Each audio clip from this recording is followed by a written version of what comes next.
Assalamualaikum warahmatullahi wabarakatuh. Waalaikumsalam warahmatullahi wabarakatuh. Kami atas nama Siti Khotijah dari Pangandaran. Nah, ini Pangandaran Ibu ini.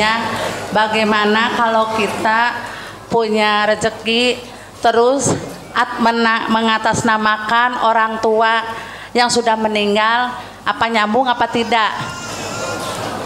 Mengatasnamakan di mana, Bu? Dan kedua, kalau orang tua, mohon maaf Bu, coba diulangi Bu. Punya rezeki. Kalau kita menyedekahkan, mensedekahkan, ya. Atas nama orang tua, nyambung apa tidak? Yang sudah meninggal, Pak. Ya, ya. Dan kedua, bagaimana kalau orang tua meninggal, tapi kita tidak punya untuk membayarnya? Bagaimana itu hukumnya? Membayar utang. Ya. Sudah? Akhirul kalam. Wassalamualaikum warahmatullahi wabarakatuh. Assalamualaikum warahmatullahi wabarakatuh. Kalau menurut Al-Quran, Bu, Allah Subhanahu wa taala berfirman, a'udzubillahi minasyaitonirrajim, man amila sholihan fali nafsihi. Siapa berbuat baik itu untuk dirinya sendiri, bersedekah itu berbuat baik. Kalau ada pahalanya ya untuk diri sendiri. Ya. Wa man asaa fa 'alaiha. Siapa berbuat dosa, berbuat salah, berbuat jelek, ya dosanya untuk dirinya sendiri. Tidak bisa saya berbuat baik, pahalanya untuk bapak saya. Saya berbuat dosa, dosanya untuk anak saya, nggak bisa. Ya. Jadi sendiri-sendiri. Nah, Ibu masih menyedekahkan untuk bapaknya dan sudah meninggal. Malah dirinya sendiri yang masih hidup malah orang sedekah. Gimana? Sedekah untuk bapaknya meninggal. Orang itu kalau sudah meninggal terputus semua kewajiban.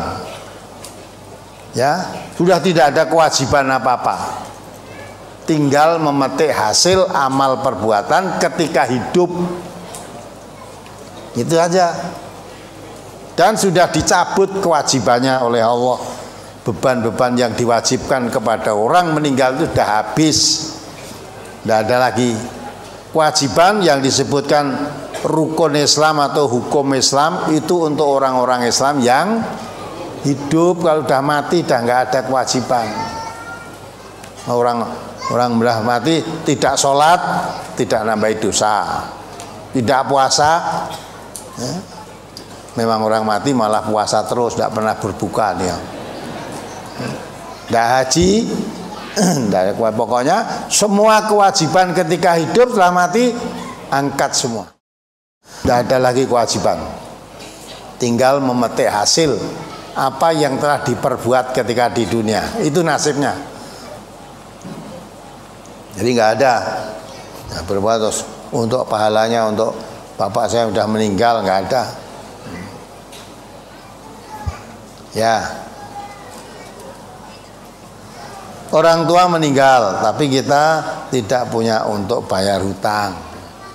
Ya, kalau orang tua meninggal dunia, dia meninggalkan harta waris, apa rumah, apa sawah, apalah. Nah, jangan dibagi dulu, tapi untuk melunasi hutang-hutang orang tua tadi. Nah, kalau untuk melunasi hutang orang tua tadi masih ada kelebihan, lah kelebihan itu baru dibagi. Kalau mati tidak meninggalkan apa-apa, ya sudah, orang meninggalkan apa-apa kok. Ya kewajiban anaknya yang membayar hutang, wajibannya. Nah kewajiban anak biarkan kalau tidak punya, ya tidak punya bagaimana? Nah itu maka orang Islam hidup sendiri-sendiri. Kalau zaman Rasulullah nggak gitu. Kalau Rasulullah mengatakan orang Islam yang mati kalau meninggal warisan harta itu untuk ahli warisnya. Kalau orang Islam yang mati tetapi dia orang tidak punya, orang sengsara, tidak meninggalkan harta apa-apa, aku Nabi yang menjadi tanggungannya, yang akan membayar hutangnya. Ya, tidak Nabi pun tadi ada orang mati, Nabi masih ada, tidak menyolatkan, Sahabat tanya, kenapa ya Rasulullah? Karena orang itu masih punya hutang. Sahabat yang lain, saya ya Rasulullah yang akan membayar hutangnya. Baru Nabi menyolatkannya. Indah loh Islam itu. Jadi kalau orang Islam hidup semacam itu, mati tidak bisa membayar hutang, anaknya tidak punya, orang Islam yang lain akan membayar, bayar kewajibannya. Sekarang tidak ada hidup semacam itu, sudah tidak kita temui. Karena sudah apa? Lepas dari pegangannya. Islam mengajarkan begitu, tapi sudah tidak mengamalkan, apalagi mengamalkan. Mengenal pun sudah tidak mengenal ajaran Islam, seperti itu pun sudah tidak mengenal.